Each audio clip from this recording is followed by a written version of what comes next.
عقائد جو آپ کو گوشتوار کرنے کا شرف حاصل کیا گیا ہے،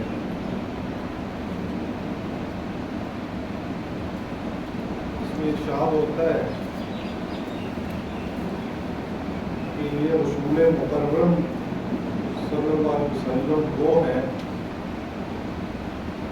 جو آیات کی تلاوت فرماتے ہیں، تمہارا تزکیہ کرتے ہیں، کتاب و حکمت سے تمہیں آگاہ کرتے ہیں۔ آج کی گفتگو گزشتہ سے پیوستہ گفتگو ہے، اسی کا تسلسل ہے۔ جو اقوام موجود تھے انہیں یاد ہوگا، اور جو موجود نہیں تھے ان کے لیے میں اس کا اعادہ کر دیتا ہوں کہ ہم نے پچھلی نشست میں تنقید کے اصول و مبادیات کا تذکرہ کیا کہ تنقید کے لیے کیا شرائط ہیں،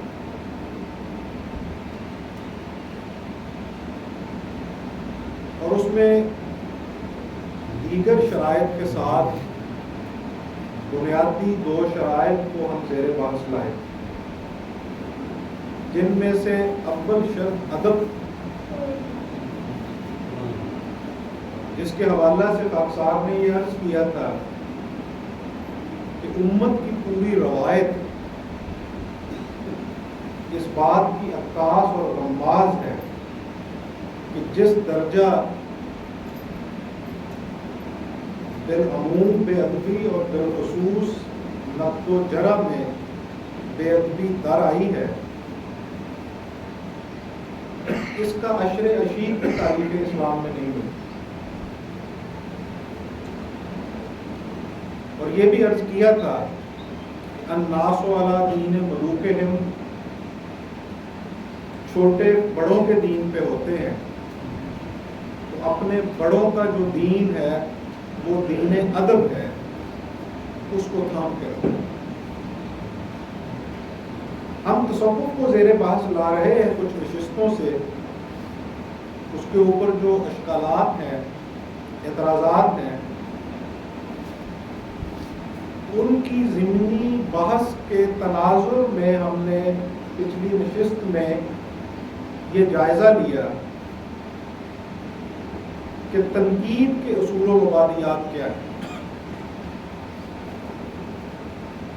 اور اسی سلسلے کو آگے بڑھاتے ہوئے میں یہ عرض کرنا چاہوں گا مذہبی شخصیات کے حوالے سے یہ بہت تنزل وقوع پذیر ہو چکا ہے۔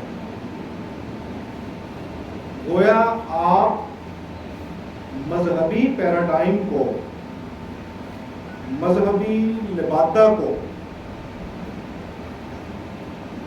مذہبی مکاتب کو ایک ایسا شراب خانہ تصور کریں کہ جس میں اپنوں کے لیے ہر تعویل کی گنجائش پیدا کی جاتی ہے، اور جو مخالف ہے اس کی نیت تک کے اوپر حملہ کیا جاتا ہے۔ دیکھیے رسول اللہ صلی اللہ علیہ وسلم نے مومن کے حوالہ سے جو صفات بیان فرمائی ہیں چند، اگر ان کو ہم زیر بحث لائیں تو اگر وہ یہ ہے کہ اس کے ہاتھ اور زبان سے دوسرے لوگ محفوظ رہتے ہیں، تو ساتھ یہ بھی ہے کہ رسول اللہ صلی اللہ علیہ وسلم نے ارشاد فرمایا کہ مومن حسن ظن رکھنے والا ہوتا ہے۔ ہمارے مذہبی طبقہ میں یہ تنزل اس درجہ در آیا ہے کہ دوسرے کے ساتھ اختلاف علمی تو رکھیں گے ہی، لیکن اس کے ساتھ اس کی نیت کے اوپر بھی حملہ ہو رہا ہے، جبکہ سرکار دو عالم صلی اللہ علیہ وسلم نے ارشاد فرمایا کہ مومن حسن ظن رکھنے والا ہوتا ہے، وہ برا گمان نہیں رکھتا۔ اور جب آپ حسن ظن رکھیں گے تو پھر آپ دوسرے کے لیے تعویل کی گنجائش پیدا کریں گے. اب دیکھیے ہر چیز کو دیکھنے کے مختلف زاویہ آئے نظر ہوتے ہیں. عربی کا محاورہ ہے المرء یقاس المرء، انسان جیسا خود ہوتا ہے اسے دوسرا ویسا ہی نظر آتا ہے. ظرف کا فرق اس جگہ سے پیدا ہوتا ہے کہ پانی بے رنگ ہوتا ہے لیکن جس طرح کے مظروف میں اسے ڈالا جاتا ہے وہ ویسا ہی نظر آنا شروع ہو جاتا ہے. دراصل دوسرے کا جائزہ لیتے ہوئے، دوسرے کی شخصیت کا جائزہ لیتے ہوئے، دوسرے کے افکار و خیالات کا جائزہ لیتے ہوئے آپ کے ظرف کا امتحان ہوتا ہے. دیکھیے ہر انسان کے پیمانے پہ کوئی بھی پورا نہیں اتر سکتا. غالب برا نہ مان، جو واعظ برا کہے، ایسا بھی کوئی ہے کہ سب اچھا کہیں جیسے؟ وہ شخصیت کہ جس شخصیت پہ کمالات اپنے نقطۂ معراج پہ پہنچ گئے، اس شخصیت کے اوپر بھی سب متفق نہیں ہوئے. وہاں بھی اختلاف کیا، وہاں بھی کجی تلاش کی. دراصل یہ کوتاہ بینی اور کجی آپ کی طرف ہوتی ہے. آپ اس کو کس دائرے میں دیکھتے ہیں، کس نقطۂ نظر کے مطابق دیکھتے ہیں، آپ کا ظرف کیا ہے، آپ کی استعداد و استطاعت کیا ہے، اس کے مطابق دیکھتے ہیں. اس کے حوالہ سے دین نے جو نسخہ تجویز فرمایا تھا وہ یہ ہے کہ حسن ظن رکھیں، کیونکہ ہو سکتا ہے کہ دوسرے کے پاس اپنے طرز عمل اور اپنے طرز فکر کے لیے گنجائش موجود ہو. یہی وجہ ہے کہ ہمارے یہاں روایات کی وجہ سے جو اختلافات بپا ہوتے ہیں یا ہوئے ہیں، انہوں نے انتشار کی حالت پیدا کر دی، مخاصمت پیدا کر دی. لیکن اگر آپ تعویل کرنا سیکھ جائیں اور دوسرے کے لیے گنجائش چھوڑنا سیکھ جائیں تو پھر ایسا نہ ہو. مثال کے طور پر یہ حدیث صحیح ہے کہ رسول اللہ صلی اللہ علیہ وسلم نے مرد کو ریشم کا کپڑا پہننے سے منع کیا. لیکن یہ بھی روایت صحیح ہے کہ نبی اکرم صلی اللہ علیہ وسلم نے غالباً حضرت سعد ابن ابی وقاص کو ریشم کا کپڑا پہننے کی اجازت مرحمت فرمائی. اب یہ استثنائی صورت ہے. اب انہیں کیوں اجازت مرحمت فرمائی؟ کیونکہ انہیں الرجی تھی،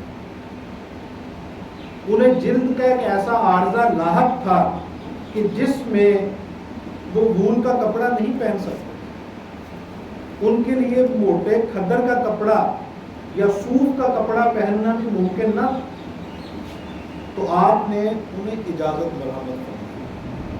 اب دراصل دین آپ کے اندر جو چیز پیدا کرنا چاہتا ہے وہ اس بنیاد پہ بھی حسن ظن ہے کہ جب آپ کسی کو کسی ایسے طرز عمل میں مبتلا دیکھیں جو متفق علیہ روایت سے متضاد ہی کیوں نہ ہو، اس کے لیے بھی گنجائش رکھیں کہ ممکنہ طور پہ اس کے پاس کوئی تعبیر ہوگی، ممکنہ طور پہ اس کے پاس کوئی نص شرعی موجود ہوگی، لیکن ایسا ہو نہیں پایا.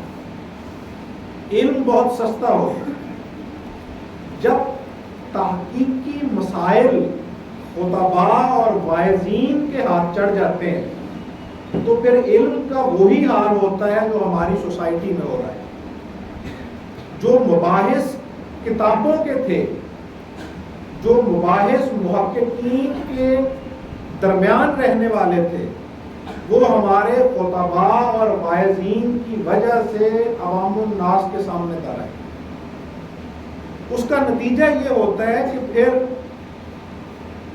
آج ایک بہت بڑی شخصیت کے چونکہ یوم انتقال کے حوالہ سے بھی، یوم شہادت کے حوالہ سے بھی تقریب ہے، تو انہی کا قول بیان کرتے ہوئے گفتگو کو آگے بڑھانا چاہوں گا. میری مراد امام الائمہ سیدنا امام جعفر صادق علیہ السلام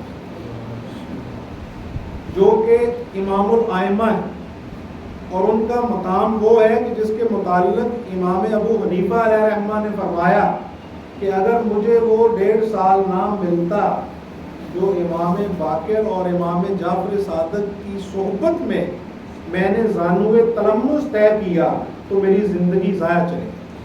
یہ مقام ہے امام صادق علیہ السلام. انہوں نے علماء ظواہر کو خطاب فرماتے ہوئے یہ ارشاد کیا تھا کہ تم اپنے پیٹ کا مسئلہ سب سے پہلے حل کرو.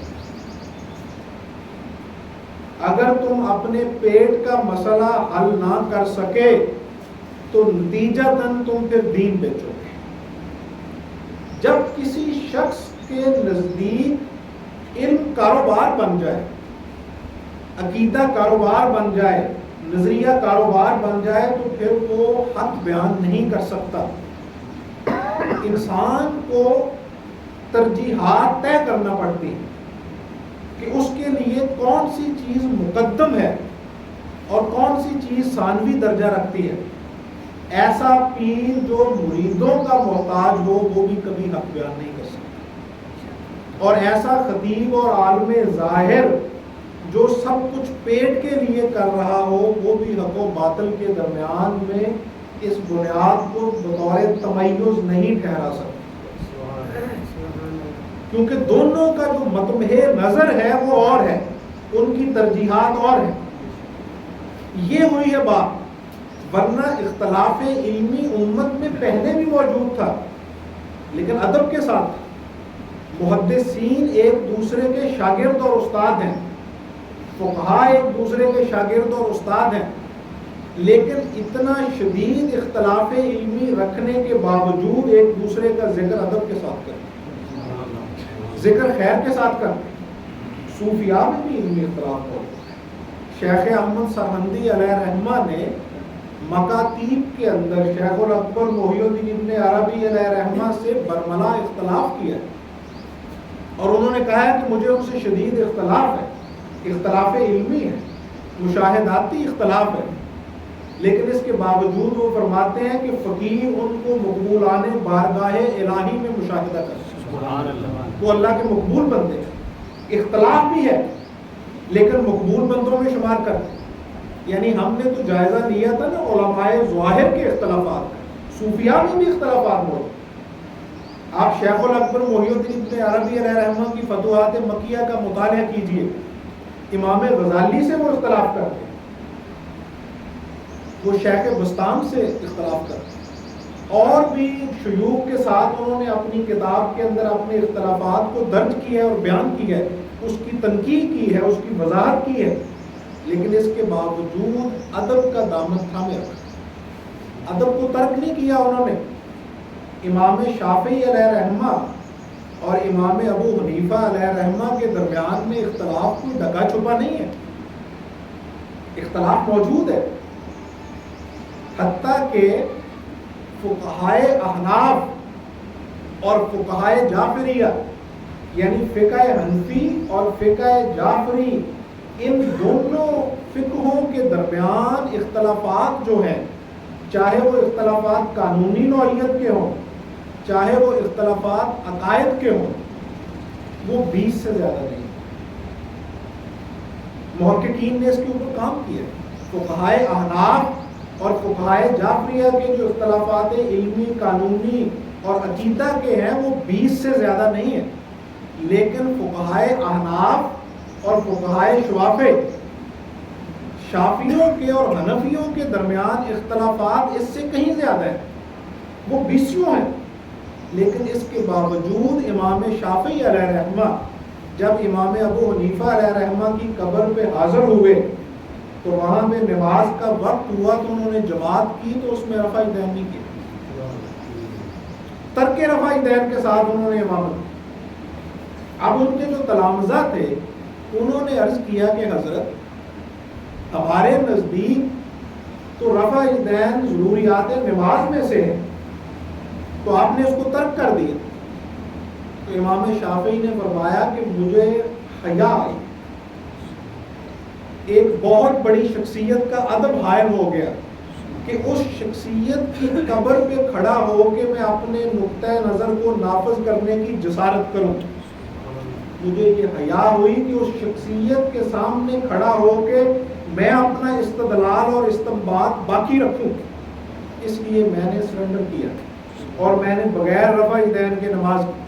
یہ آج امت کو کیا ہو گیا ہے, وہی رفع دین کا اختلاف اور عدم رفع دین کا اختلاف تب بھی موجود تھا, وہی عقائد کے اختلافات تب بھی موجود تھے, وہی نمازوں کے واجبات اور سنن اور استحباب کے اختلافات وہ پہلے بھی موجود تھے, نظریات کے اختلافات موجود تھے, قوانین کے اختلافات موجود تھے, حتیٰ کہ وہی چیز ایک کے نزدیک مباح ہے تو دوسرے کے نزدیک حرام ہے, لیکن اس کے باوجود قتل و غارت گری نہیں ہوئی, اس کے باوجود گرے بیانوں کو ہاتھ نہیں ڈالا گیا, اس کے باوجود دوسرے کے لیے اس درجہ زبان درازی نہیں کی گئی کہ اس کے اوپر کفر کا فتویٰ لگا دیا.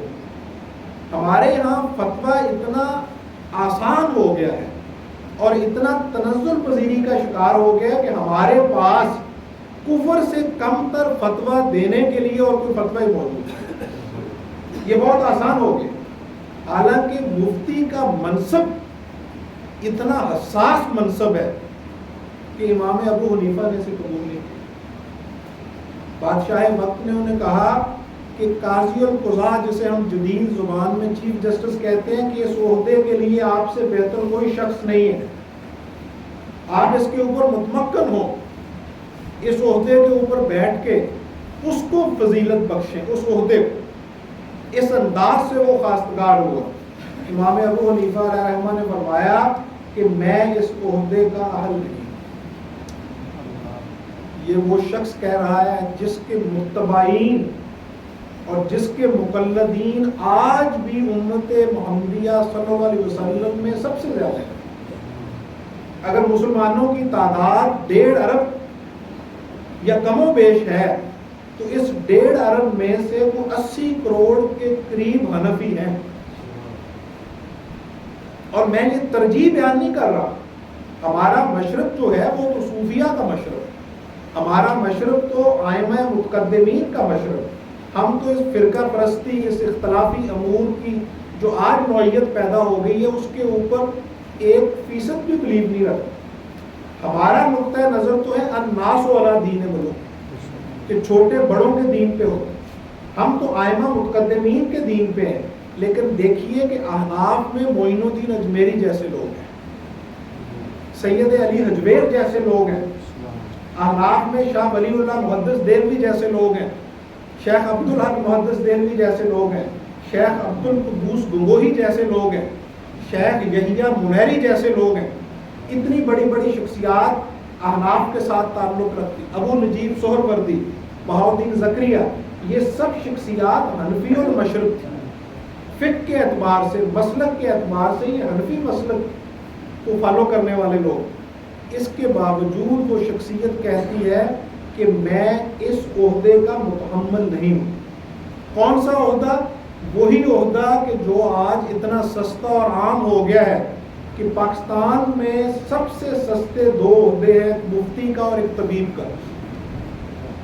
آپ کسی شخص کے ساتھ محو گفتگو ہو جائیے, وہ آپ کو نسخہ بھی بتائے گا اور مسئلہ بھی بتائے گا. وہ مفتی بھی ہے. حالانکہ یہ اصول ہے, پچھلی نشست میں ہم یہ زیر بحث لا چکے ہیں کہ جو آپ کا شعبہ نہیں ہے, جس فن کے اوپر آپ کا تخصص نہیں ہے, اس کے اوپر آپ کو گفتگو کا کوئی استحقاق. اگر فزکس میرا شعبہ نہیں ہے, اگر بایو میرا شعبہ نہیں ہے, اگر آئی ٹی میرا شعبہ نہیں ہے, تو مجھے اس کے اوپر گفتگو کا کوئی حق نہیں ہے. اگر یہی اصول ہر شخص سمجھ جائے تو اختلافات بہت کم ہوتے. آپ نے فرمایا کہ میں اس عہدے کے متحمل نہیں ہوں, میں اس عہدے کا اہل نہیں ہوں. بادشاہ وقت نے کہا کہ آپ جھوٹ بول رہے ہیں, آپ ہی تو سب سے بڑھ کے اس عہدے کے اہل ہیں. امام ابو حنیفہ علیہ رحمہ مسکرائے اور انہوں نے فرمایا کہ اب تو میں قطعاً اس عہدے کا اہل نہیں ہوں کیونکہ جھوٹا شخص قاضی نہیں بن سکتا۔ اب آپ نے خود قبول کر لیا کہ میں نے جھوٹ بولا ہے، اور جھوٹ بولنے والا شخص اس عہدے کا متحمل نہیں ہو سکتا۔ میں اسی بنیاد کی طرف گفتگو کو لوٹاتا ہوں جہاں سے ہم نے بات شروع کی تھی۔ ہم نے تنقید کے اصول و مبادیات کا جائزہ لیا تھا، جس میں ادب ہونا ضروری ہے، حسن ظن ہونا ضروری ہے، اور سب سے بڑھ کے اس شخص کے ساتھ جس کے اوپر آپ تنقید کرتے ہیں، آپ اس کے ساتھ مخلص ہوں کہ یہ شخص حق سے بہک گیا ہے اور میں نے اس کو حق کا راہ دکھانا ہے، حق کا راستہ دکھانا ہے۔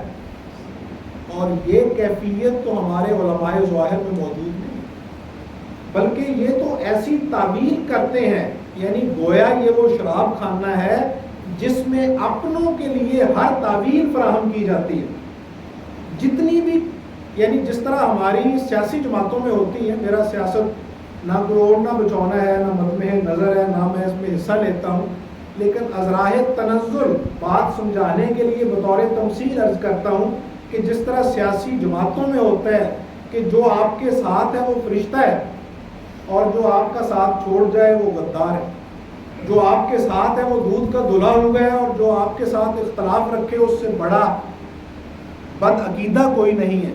یہی کچھ ہمارے علماء ظاہر کے مکاتب میں ہوتا ہے کہ جو ساتھ ہے اس کے لیے جتنی بھی تعبیر فراہم کرنا پڑے، جتنی بھی کھینچا تانی کرنا پڑے الفاظ کے گورکھ دندوں کی، وہ کھینچے، لیکن جو مخالف ہے اس کی سب سے پہلے نیت کے اوپر حملہ کیا جائے۔ جس اسکالر کے اس جملے کے جواب میں خاکسار نے پچھلی نشست شروع کی تھی، اسی جملے کو دہرا کے میں گفتگو آگے بڑھاتا ہوں۔ وہ کہتے ہیں کہ حضرات صوفیاء کا جو مکتبہ فکر ہے یہ ایک متوازی دین ہے۔ اب دیکھیے، ایک طرف وہ یہ کہتے ہیں کہ جو لوگ قادیانی ہیں ان کو بھی ہم غیر مسلم نہیں کہہ سکتے، حالانکہ ہمارے مملکت خدا داد کے اندر قانون موجود ہے اور متفقن علیہ قانون موجود ہے، کورٹ کا فیصلہ موجود ہے کہ وہ غیر مسلم ہے، اور وہ اپنی کسی چیز کے لیے بھی اصطلاحات اسلامیہ کا استعمال نہیں کر سکتے۔ کوئی تشبیہ، کوئی استعارہ، کوئی تمثیل وہ استعمال نہیں کر سکتے۔ وہ اپنی عبادت گاہ کو مسجد نہیں کہہ سکتے، وہ اپنی عبادت کو نماز نہیں کہہ سکتے، وہ اپنے کسی رکن کو ارکان اسلامی کے ساتھ مماثلت نہیں دے سکتے۔ اس کے باوجود وہ حضرت فرماتے ہیں کہ ہم ان کو کافر نہیں کہہ سکتے کیونکہ وہ اپنے آپ کو خود مسلمان کہتے ہیں۔ اب میرا معصومانہ سوال یہ ہے کہ صوفیہ میں سے کون ہے جس نے اپنے آپ کو کافر کہا؟ صوفیہ میں سے کون ہے جس نے اتباع محمدی صلی اللہ علیہ وسلم کا انکار کیا؟ صوفیہ کی حالت تو یہ ہے کہ شیخ المشائخ احمد سرہندی علیہ رحمہ فرماتے ہیں کہ صوفیہ کا قول ہمارے لیے نہ حجت ہے اور نہ سند ہے۔ ہمارے لیے حجت اور سند صرف قول رسالت مآب صلی اللہ علیہ وسلم، ہمارے لیے سند صرف رسول اللہ صلی اللہ علیہ وسلم کا قول ہے۔ یہ صوفیہ کہتے ہیں۔ جنید بغدادی علیہ رحمہ فرماتے ہیں کہ ہماری طریقت، ہمارا تصوف من حیث کل اتباع محمدی صلی اللہ علیہ وسلم کا نام ہے۔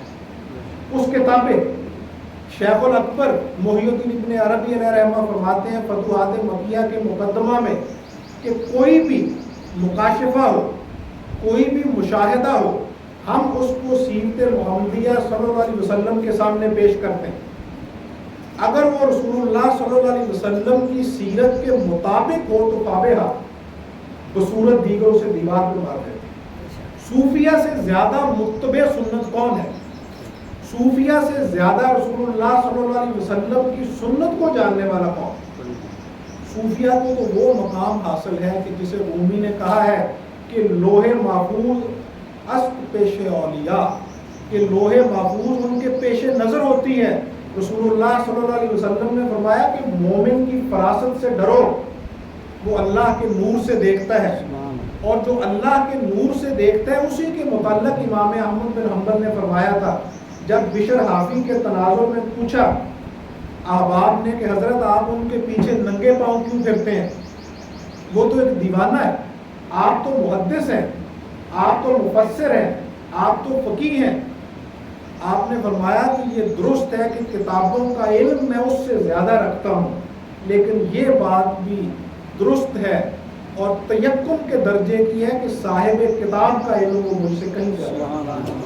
ہم لوگ تو کتابوں کی ورق گردانی کے محتاج ہیں، اسماء و رجال کے محتاج ہیں، جر و تعدیل کے محتاج ہیں، لیکن وہ تو صاحب کتاب سے ڈائریکٹ پوچھ لیتے ہیں کیونکہ انہیں کوئی حجاب نہیں ہے. صوفیہ سے زیادہ متبع سنت کون ہو سکتے ہیں؟ آپ صوفیہ سے اختلاف کریں، ہم کب کہتے ہیں کہ ان سے اختلاف نہیں ہو سکتا؟ ان کے نظریات سے اختلاف کریں. اگر کوئی نظریہ آپ قبول نہیں کرنا چاہتے تو نہ کریں، لیکن جو اہل سنت کے اصول فقہ ہیں عقائد کی کتابوں میں، عقائد نصفی میں، فتاوی عالمگیری میں، فتاوی قاضی خاں میں، در مختار میں، الفقہ الاکبر میں، ان کو تو پیش نظر رکھیں. متفق علیہ عقیدہ ہے ائمہ اہل سنت کا کہ جو مجتہد ہے اگر وہ خطا پہ بھی ہو تو اس کو ایک ثواب ملتا ہے. یہ اس حدیث سے استنباط کیا ہے جو معاذ بن جبل والی روایت ہے، جس کا مفہوم یہ ہے کہ رسول اللہ صلی اللہ علیہ وسلم نے فرمایا کہ جو مجتہد ہے اگر وہ خطا پہ بھی ہے تو اس کو پھر بھی ایک ثواب ہے، اور اگر وہ حق پا گیا تو اس کے لیے 2 ثواب ہیں. اس کا معنی یہ ہے کہ اگر وہ خطا پہ بھی ہے تو پھر بھی اس نے حق کو حاصل کرنے کی کوشش تو کی، وہ حق کا متلاشی تو ہے. حق تک پہنچنے کے لیے جو اس نے قد و کاوش کی، جو جد و جہد کی، اس کے لیے ایک ثواب ہے اگر وہ خطا پہ بھی اس کا نتیجہ پہنچتا ہے. لیکن اگر وہ مجتہد درست نتیجہ نکالنے میں کامیاب ہو جاتا ہے تو پھر اس کے لیے 2 ثواب ہے، ایک حق کو پانے کا، درست نتیجے کا، اور ایک اس کوشش اور کاوش کا. میرا یہ سوال ہے اسی اصول فقہ کی روشنی میں کہ اس کو کیوں مد نظر نہیں رکھا گیا صوفیاء کے اوپر یہ فتویٰ لگاتے ہوئے کہ یہ متوازی دین رکھتے ہیں، یہ دائرہ اسلام سے باہر ہے. تصوف جو ہے یہ اسلام کی سرزمین میں اجنبی پودا ہے. پہلا تو ان کا اپنا یہ اصول ہے کہ جو مکتبہ فکر اپنے آپ کو دائرہ اسلام میں محصور رکھتا ہے، کتاب و سنت کی چھتری کے نیچے اپنے آپ کو بیان کرتا ہے، اس کو آپ دائرہ اسلام سے خارج نہیں کر سکتے. ان کا اپنا متعینہ پہلا اصول.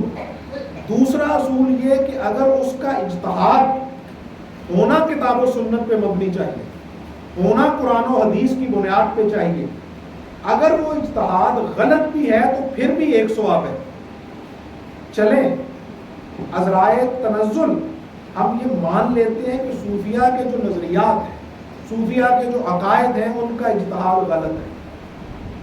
انہوں نے جو احادیث سے استنباط کیا، جو انہوں نے قرآن کریم سے استدلال کیا، ان کا استنباط بھی غلط ہے، ان کا استنباط بھی غلط ہے، ان کا استخراج بھی غلط ہے.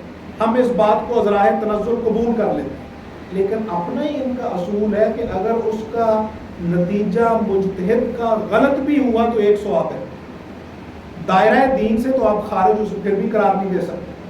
اب ہمارے ہاں یہ جو روش پیدا ہوئی ہے صوفیاء کے حوالہ سے، یہ بہت دور تک لے جائے گی. دیکھیے ادب ایک کلے کی مانند ہوتا ہے. جس طرح نبی اکرم صلی اللہ علیہ وسلم نے ارشاد فرمایا نا کہ نبوت ایک کلے کی مانند ہے اور میں اس کی آخری اینٹ ہوں. میری اینٹ نے وہاں لگنے کے بعد اس کی تکمیل کر دی، وہ معراج پہ پہنچ گئی. اسی طرح احباب گرامی ادب بھی ایک کلے کی مانند ہوتا ہے. یہ جو آج طبقہ اولیاء اللہ کا استہزاء اڑاتا ہے، اولیاء اللہ کی کرامات کو مضحکہ خیز قرار دیتا ہے، ان سے میرا یہ معصومانہ سوال ہے کہ یہ اولیاء کی کرامات، ان کی روایات یہ تو ملفوظات پہ مبنی ہے، ان کی کوئی حیثیت نہیں ہے.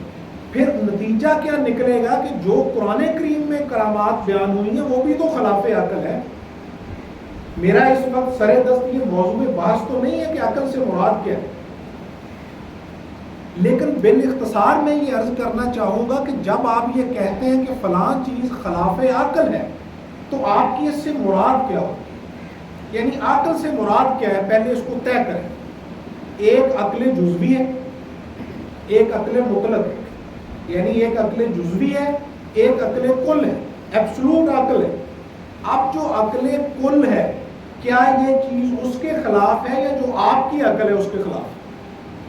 آپ کی عقل مراد کے فرد واحد کی عقل، فرد واحد کی عقل کے خلاف تو بے شمار چیزیں، کشف ثقل کا نظریہ بے شمار لوگوں کی عقل کے خلاف۔ سورج گھومتا ہے، زمین گردش میں ہے، ہر چیز گردش میں ہے، یہ بھی بے شمار لوگوں کے خلاف عقل۔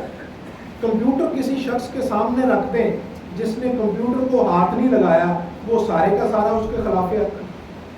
یہ جو آج کل مختلف نئی نئی چیزیں آ رہی ہیں، یہ ساری کی ساری خلاف عقل ہیں ان لوگوں کے جو آج سے 70 سال پہلے پیدا ہوئے اور وہ پڑھے لکھے نہیں ہیں۔ یہ بلب میرے سامنے روشن ہے، میرے لیے تو یہ بھی خلاف عقل ہے کیونکہ مجھے معلوم ہی نہیں ہے کہ اس کے اندر کون سی سائنس ہے جس کی وجہ سے یہ روشن ہے۔ یہ پنکھا چل رہا ہے، مجھے یہ معلوم ہی نہیں ہے کہ بجلی کس طرح اس کے اندر آ رہی ہے اور یہ ہوا دے رہا ہے۔ یہ سب کچھ خلاف عقل ہے، لیکن یہ سب کچھ عین عقل بھی ہے۔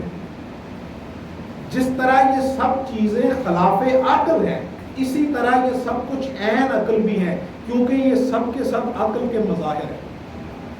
کسی کی عقل کے نتیجہ میں یہ چیزیں وقوع پذیر ہوئی۔ ان کو شیخ عبد القادر جیلانی علیہ رحمہ کی یہ کرامت تو مضحکہ خیز لگتی ہے۔ میں فی الحال اس روایت کی تائید یا تردید نہیں کر رہا، سر دست میں یہ بیان نہیں کر رہا کہ یہ روایت مصدقہ ذرائع سے پہنچی ہے یا نہیں پہنچی، سر دست میں یہ بھی بیان نہیں کر رہا کہ اس کی جو سند ہے وہ ضعیف ہے یا صحیح ہے، لیکن صرف بطور تمثیل عرض کر رہا ہوں کہ یہ روایت تو انہیں خلاف عقل لگتی ہے کہ انہوں نے 12 سال کی بیڑی کو کس طرح تڑا دیا، انہوں نے مردوں کو باذن اللہ کس طرح زندہ کر دیا۔ تو جو ملکہ بلقیس کا تخت اس شخص نے ایک پل میں حاضر کر دیا تھا، پل جھپکنے سے پہلے، وہ کیا خلاف عقل نہیں؟ آپ کہاں سے شروع کریں گے اور کہاں ختم کریں گے؟ یعنی جب اولیاء اللہ کی کرامات آپ کو خلاف عقل لگتی ہیں تو آپ کے سامنے یہ چیز کیوں مستحضر نہیں رہتی کہ قرآن میں بے شمار واقعات خلاف عقل، سیدنا مسیح علیہ السلام کی پیدائش خلاف عقل۔ جائیں اور کسی بایو کے ماہر سے پوچھیں کہ بغیر باپ کے بیٹا پیدا ہو سکتا ہے، وہ کہے گا یہ ممکنات میں سے یہ ناممکن ہے۔ پھر اس سے بھی بڑی بات، کوئی چیز بغیر ماں اور باپ کے پیدا ہو سکتی ہے؟ آپ کے جو باپ ہے، ہم سب کے جو باپ ہیں، جناب آدم علیہ السلام وہ بغیر ماں اور باپ کے پیدا ہوئے ہیں۔ جناب مسیح علیہ السلام کے تو صرف باپ نہیں ہے نا، حضرت آدم کی تو ماں بھی نہیں۔ رسول اللہ صلی اللہ علیہ وسلم کے ساتھ جب مسیحی مناظرہ کرنے آئے تھے نا مدینہ میں، نجران کے عیسائی، تو انہوں نے آ کے کہا تھا رسول اللہ صلی اللہ علیہ وسلم سے کہ مسیح کا باپ کون ہے؟ نبی اکرم صلی اللہ علیہ وسلم نے ارشاد فرمایا کہ ان کا باپ نہیں ہے کوئی بھی، وہ روح اللہ ہے، اللہ تعالیٰ کے اذن سے ان کی تخلیق ہوئی ہے۔ تو انہوں نے کہا کہ جب ان کا باپ کوئی نہیں ہے تو پھر استحقاق رکھتے ہیں وہ کہ انہیں اللہ کا بیٹا مانا جائے۔ نبی اکرم صلی اللہ علیہ وسلم نے وہاں یہی استدلال فرمایا۔ آپ نے فرمایا اگر عذر منطق یعنی لاجک کی بنیاد پہ، کیونکہ وہ غیر مسلم تھے نا، وہاں انہیں حکم تو نہیں دیا جا سکتا، وہاں لاجک کی بنیاد پہ بات ہو سکتی۔ آپ نے فرمایا از راہ منطق اگر اسی استنباط کو جو آپ نے پیش کیا ہے اسی کو بنیاد بنایا جائے تو پھر اللہ کا بیٹا ہونے کا حق جناب مسیح سے آدم کا زیادہ ہے، کیونکہ جناب مسیح کے تو صرف باپ نہیں ہے لیکن جناب آدم کی تو ماں بھی نہیں۔ اب یہ سب واقعات خلاف عقل۔ کسی شخصیت کا راتوں رات آسمانوں کی سیر کرنا یہ خلاف عقل نہیں ہے، چاند کے 2 ٹکڑے کر دینا یہ خلاف عقل نہیں ہے، رد شمس یہ خلاف عقل نہیں ہے کہ رسول اللہ صلی اللہ علیہ وسلم نے سورج کو پلٹایا تھا مولا علی المرتضیٰ کرم اللہ وجہ الکریم کی نماز عصر کے لیے، آج یہ لوگ اس کا بھی انکار کر رہے ہیں۔ دراصل کرامات کا انکار یا معجزات کا انکار کرامات اور معجزات کا انکار نہیں ہوا کرتا۔ احباب گرامی اس بات کو سمجھ لیجئے کہ کرامات اور معجزات کا انکار اللہ کے تصرفات کا انکار ہوتا ہے۔ کوئی ولی، یہ بات پیش نظر رکھیے، اللہ ارشاد فرماتے ہیں واللہ غالب علی امرہ، اس کا امر ہر چیز کے اوپر غالب ہے۔ اگر اللہ نہ چاہے تو کوئی ولی یا نبی ایک بار بھی حرکت نہیں دے سکتا، ایک بار کو بھی حرکت نہیں دے سکتا۔ ولی کی کرامت بھی اللہ کے اذن اور تصرف کی نمائندہ ہوتی ہے، اور نبی کا معجزہ بھی اللہ کے تصرفات کا عکاس اور کمال ہوتا ہے۔ یہ جو اللہ کو اور اولیاء اللہ کو، یعنی من اللہ اور من دون اللہ کا فرق نہیں سمجھ رہے ہیں حضرات۔ من اللہ اور ہوتا ہے، من دون اللہ اور ہوتا ہے۔ خدا رسیدہ اور خود تراشیدہ میں زمین و آسمان کا فرق ہوتا ہے۔ انہوں نے خود تراشیدہ کو خدا رسیدہ اور خدا رسیدہ کو خود تراشیدہ سمجھ لیا ہے۔ وہ بت جو تھے وہ خود تراشیدہ تھے، اولیاء اللہ خدا رسیدہ ہوتے ہیں، وہ من اللہ ہوتے ہیں، من دون اللہ نہیں ہوتے۔ رسول اللہ صلی اللہ علیہ وسلم کے معجزات اور صحابہ کی کرامات جو جا بجا موجود ہیں، جا کے فضائل صحابہ دیکھیے، امام احمد بن حنبل کی طبقات حنابلہ دیکھیے، طبقات اولیاء دیکھیے، کتب سیر دیکھیے، تاریخ کی کتب کا مطالعہ کیجئے، ان سب کا انکار کریں گے۔ یہ جو آج اولیاء اللہ کی کرامات کا میں کہتا ہوں آپ کر دیجئے، آپ کسی فرد واحد کی کرامت کا انکار کر دیجئے، اس کا کوئی برا نتیجہ نہیں صادر ہوگا، فرد واحد۔ لیکن جب آپ مطلق کرامت کا انکار کریں گے تو گویا آپ قرآن کا انکار کرتے ہیں۔ جناب مریم سلام اللہ علیہا رسول نہیں ہے، وہ نبیہ بھی نہیں ہے، لیکن قرآن اٹھا کے دیکھیے اس میں ان کی کرامت بھی مذکور ہے کہ ان کے پاس جناب یحییٰ علیہ السلام نے بے موسم پھل دیکھے، جناب زکریا نے وہاں بے موسم پھل دیکھے۔ اب بے موسم پھلوں کا حاضر ہو جانا کسی کے پاس، یہ خلاف عقل نہیں ہے۔ یعنی شیخ عبد القادر جیلانی کا بیڑی کو تار دینا یہ تو خلاف عقل ہے، تو بے موسم پھل آ جانا یہ ہے نا عقل کے مطابق۔ تخت بلقیس کا حاضر ہو جانا، اور قرآن کے یہ لفظ ہے کہ پلک جھپکنے سے پہلے اس نے وہاں حاضر کر دیا۔ وہ کون سی سائنس تھی؟ اور قرآن نے وہ سائنس بھی بیان کی ہے کہ وہ شخص کتاب کا علم رکھنے والا تھا۔ یہ قرآن کہتا ہے کہ اس کے پاس کتاب کا علم تھا، تو کتاب کے حافظ تو آج بھی لاکھوں ہیں۔ اگر اس کتاب کے علم سے یہی مراد ہے تو آپ سے تو ایک پتہ نہیں حرکت پذیر ہوتا، ایک پتہ نہیں ہلا سکتے۔ اور وہ آصف بن برقیہ جس کو مفسرین نے آصف بن برقیہ لکھا ہے، وہ پلک جھپکنے سے پہلے اس کتاب کے علم کی وجہ سے انہوں نے اس تخت کو وہاں مستحضر کر دیا۔ تو بات یہ ہے کہ امت کی اس روایت کے ساتھ چمٹیں۔ اولیاء اللہ کی کرامات کا انکار منتج ہوگا انبیاء کے معجزات پہ، یہاں سے شروع ہوں گے۔ ہمارے زمانہ قریب کے ایک بہت بڑے اسکالر تھے، میں تو ہر اہل علم کا ادب کے ساتھ نام لیتا ہوں، جناب غلام احمد صاحب پرویز، جن کے تقریباً مکتبے یہ اسکالر ہیں جنہوں نے یہ جملہ لکھا ہے جس پہ دوسری نشست چل رہی ہے، اور اللہ نے چاہا تو ایک نشست اور ہوگی اس پہ، پھر یہ موضوع مکمل طور پہ سمٹے گا۔ اب پرویز صاحب جو تھے انہوں نے کرامات کا انکار کیا، پھر انہوں نے سوچا کہ جب کرامات خلاف عقل ہیں تو پھر معجزات بھی خلاف عقل، پھر انہوں نے معجزات کا انکار کیا۔ پھر انہوں نے کہا کہ معجزات کا انکار تب تک ہو نہیں سکتا جب تک ان روایات کا انکار نہ کیا جائے جن میں وہ معجزات آئے۔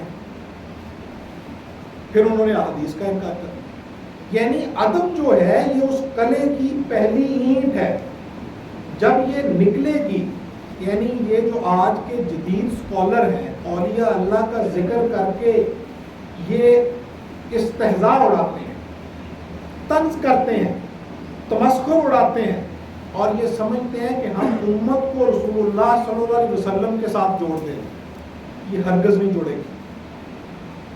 ہمارے ہاں پنجابی میں کہتے ہیں کہ جڑا بوٹ ایک دفعہ آلنے جو ڈگ جائے انہوں دوبارہ نہیں رکھا جا سکتا، جڑا پیر ایک دفعہ دہلیز تو چکیا جائے انہوں دوبارہ نہیں رکھا جا سکتا۔ میرے پاس ایک مکتبہ فکر کے، جن کا نام لینا مناسب نہیں ہے، ان کے ایک بہت سکہ عالم تھے جو ملاقات کے لیے آئے تھے.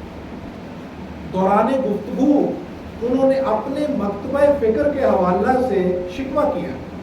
شکوہ گناہ ہوئے. انہوں نے کہا کہ حضرت ہمارے اپنے لوگ ہی ہمیں گالیاں دیتے ہیں، ہمارے اپنے لوگ ہی ہمارا مذاق اڑاتے ہیں، ہمارے اپنے لوگ ہی ہمارے اوپر تنقید کرتے ہوئے کردار کشی پہ اتر آتے ہیں. اس کی کیا وجوہات ہو سکتی؟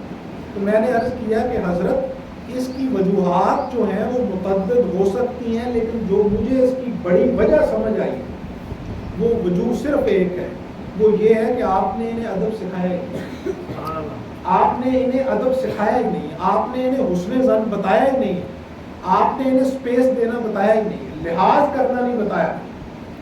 اب جو اولیاء کا لحاظ نہیں کرتا پھر وہ صحابہ کا بھی نہیں کرے گا، جو اہل البیت کا بھی نہیں کرے گا. بالآخر اس کا، اب دیکھیے میں اشارہ کرتے ہوئے گزر رہا ہوں کیونکہ یہ میرا منصب نہیں ہے کہ اس طرح نام لوں. ہمارے ہاں ایک مکتبہ فکر ہے، آپ اس کا مشاہدہ کیجئے گا. عربی کا ایک محاورہ ہے کہ دیگچی میں سے وہی کچھ نکل جائے جو دیگچی کے اندر ہوتا ہے. انسان کے نظریات، انسان کے خیالات، اس کے عقائد جو ہیں وہ منقلب ہوتے ہیں اس کے جسم میں، اس کے رویوں میں، اس کی بول چال میں، اس کے اخلاق میں. یعنی انسان کا جو رویہ ہے وہ غماز ہوتا ہے، عکاس ہوتا ہے اس کے نقطۂ نظر میں. آپ نے اس مکتبہ فکر کے حوالہ سے یہ چیز مشاہدہ کی ہوگی کہ ان کا اخلاقی رویہ بڑا دقت ہوگا. یعنی وہ سلام بھی لیں گے تو گویا اتنا ہاتھ ملانے کے اوپر کفایت کریں گے. کسی بزرگ کے لیے کھڑے ہونے کو وہ قصر شان سمجھیں گے، بدتمیزی کے ساتھ گفتگو کریں گے. رسول اللہ صلی اللہ علیہ وسلم کا ذکر کریں گے تو چہرے کے اوپر نہ خوشی نمودار ہوگی، نہ گردن جھکے گی. دیکھیے نا، بہت معروف روایت ہے، عبداللہ ابن مسعود رضی اللہ تعالیٰ عنہ ارشاد فرماتے ہیں کہ ہم نے جب یہ دیکھنا ہوتا تھا کہ اس محفل میں مومن کون ہے اور منافق کون ہے تو ہم علی کا ذکر شروع کرتے تھے. یہ کیوں کرتے تھے؟ وہ اس لیے کرتے تھے کہ محبوب کے ذکر پہ محب خوش ہوتا ہے اور دشمن کے ذکر پہ اس کا چہرہ اتر جاتا ہے. اب اگر کسی شخص کے سامنے رسول اللہ صلی اللہ علیہ وسلم کا ذکر ہو اور اس کے جسم میں جنبش نہ ہو، اس کے چہرے پہ تغیرات نمودار نہ ہو، اس کی آنکھوں میں نمی پیدا نہ ہو، اس کے ہونٹوں پہ مسکراہٹ نمودار نہ ہو، تو اس کو اپنے ایمان کی خبر دینے کی ضرورت ہے. خبر لینی چاہیے کہ اس کے اندر ایمان بھی موجود ہے یا نہیں، کیونکہ ایمان کا مرکز اور محور رسول اللہ صلی اللہ علیہ وسلم کی ذات. وہ مدرسے سے پڑھ کے آتے ہیں اور بے ادب ہو جاتے ہیں. اس کی بنیادی وجہ یہ ہے کہ انہوں نے جو کچھ پڑھا ہے یہ اس کا نتیجہ ہے. انہوں نے پڑھا ہی یہ ہے کہ اگر حضرت انسان کا احترام کر لیا، حضرت انسان کے لیے اٹھ کے کھڑے ہو گئے تو یہ بھی شرک ہے. انہوں نے شرک کو اتنا سستا کر لیا. تو رسول اللہ صلی اللہ علیہ وسلم کا ادب بھی انہیں شرک محسوس ہوتا ہے، اولیاء اللہ کا احترام بھی انہیں شرک محسوس ہوتا ہے. اس کا نتیجہ یہ ہوتا ہے، یعنی توحید میں مبالغہ، حفظ مراتب کو قائم نہ رکھنا. ساتھی نے خوب کہا ہے نا کہ ہر مرتبہ از وجود حکم دارت گر فرق مراتب نہ کنی زندگی کی. جب کوئی شخص فرق مراتب کو روا نہیں رکھتا تو اس کا پھر یہ نتیجہ ہوتا ہے کہ وہ ہر چیز میں مبالغہ کرتا ہے، افراط و تفرید کا شکار ہوتا ہے. توحید میں اتنا مبالغہ کرے گا کہ حضرت انسان کی تذلیل کر بیٹھے گا، حضرت انسان کی تنقیص کر بیٹھے گا. آداب انسانیت شرک نہیں ہے، آداب انسانیت عین توحید ہے. کیونکہ عین توحید ہی ہے نا، واسجد واقترب، سجدہ کر اور میرے قریب ہو جا. اس کا اختتام بھی انسانیت کے سلام کے ساتھ ہوتا ہے. ہم ادھر بھی منہ پھیرتے ہوئے سلام کہتے ہیں، ادھر منہ پھیرتے ہوئے بھی سلام کہتے ہیں. یعنی توحید کا نتیجہ بھی یہ ہے کہ ہم دائیں والوں کے لیے اور بائیں والوں کے لیے بھی سراسر سلامتی ہو جائے. اللہ توفیقات میں اضافہ فرمائے.